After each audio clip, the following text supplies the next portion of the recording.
ওম শান্তি। কলিযুগে এখন শৈশবে নয় বরং বার্ধক্যে পৌঁছেছে। কলিযুগের বিনাশ অতি সন্নিকটে এবং শীঘ্রই সত্যযুগ আসছে। আজ বহু লোকে বলে কলিযুগ এখনও শিশুকালে রয়েছে, এখনও এর আয়ু লক্ষ বছর বাকি এবং শাস্ত্র অনুযায়ী এখনও এই সৃষ্টির মহাবিনাশের বহুকাল বাকি আছে। কিন্তু এখন পরমপিতা পরমাত্মা বলছেন যে কলিযুগ বার্ধক্য দশায় পৌঁছে গেছে, এখন সৃষ্টির মহাবিনাশের সময় কাছে এসে গেছে। এখন সবাই দেখতে পাচ্ছে যে এই মনুষ্য সৃষ্টি কাম, ক্রোধ, লোভ, মোহ, অহংকারের চিতায় জ্বলছে। সৃষ্টির মহাবিনাশের জন্য অ্যাটম বোমা, হাইড্রোজেন বোমা আর মিসাইল তৈরি হয়ে আছে। এখনও যদি কেউ বলে যে মহাবিনাশ অনেক দূরে, তাহলে সে ঘোর অজ্ঞান অন্ধকারে এবং কুম্ভকর্ণের নিদ্রায় শুয়ে আছে। তারা এভাবে নিজেদের অকল্যাণ করছে। এখন যেহেতু পরমপিতা পরমাত্মা শিব অবতরিত হয়ে জ্ঞান অমৃত পান করাচ্ছেন, সুতরাং ওই সব ব্যক্তি তা থেকে বঞ্চিত রয়েছে। আজ বৈজ্ঞানিক ও বিশেষজ্ঞরাও বলছেন যে জনসংখ্যা যেরূপ তীব্র গতিতে বেড়ে চলেছে, খাদ্যের উৎপাদন সেই অনুপাতে বাড়ছে না। সেজন্য তারা এক ভয়াবহ দুর্ভিক্ষের পরিণামস্বরূপ মহাবিনাশের আশঙ্কা ব্যক্ত করেছেন। উপরন্তু পরিবেশ দূষণ, কয়লা, পেট্রোল ইত্যাদি সব শক্তির উপাদান কয়েক বছরের মধ্যে শেষ হয়ে যাবার সতর্কবাণীও বৈজ্ঞানিকরা করে চলেছেন।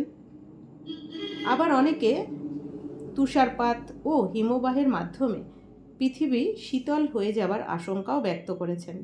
আজ শুধুমাত্র রাশিয়া ও আমেরিকার কাছেই 12 লক্ষ টন পারমাণবিক অস্ত্র মজুদ আছে। আর আজকের জীবন এমন বিকারী এবং অশান্তিপূর্ণ হয়ে পড়েছে যে এখনও কলিযুগের আয়ু কোটি কোটি বছর আছে মনে করে সবাই এই সমস্যাগুলির প্রতি দৃষ্টি বন্ধ করে ঘুমিয়ে রয়েছে। কিন্তু সকলের মনে রাখা উচিত যে পরমাত্মা অধর্মের মহাবিনাশ করে দৈবী ধর্মের পুনঃস্থাপনাও করছেন। অতএব সকলের একথা জানা প্রয়োজন যে এখন পরমপ্রিয় পরমপিতা পরমাত্মা শিব সত্যযুগী পবিত্র এবং দৈবী সৃষ্টির পুনঃস্থাপনা করাচ্ছেন। তিনি মানুষকে দেবতা অর্থাৎ পতিতকে পবিত্র করছেন। সুতরাং এখন তার দ্বারা সহজ রাজযোগ ও জ্ঞান এই অমূল্য শিক্ষা গ্রহণ করে জীবনকে পবিত্র শতপ্রধান করার সর্বোত্তম পুরুষার্থ করা উচিত। যারা কথা মনে করে বসে আছেন যে কলিযুগের এখনও 3 লক্ষ বছর বাকি আছে, তারা নিজেদের সৌভাগ্যকে নিজেরাই নষ্ট করছেন। এখন কলিযুগী সৃষ্টি অন্তিম নিঃশ্বাস নিচ্ছে এবং মৃত্যুশয্যায় রয়েছে। সে এখন কাম, ক্রোধ, লোভ, মোহ ও অহংকারের রোগে পীড়িত।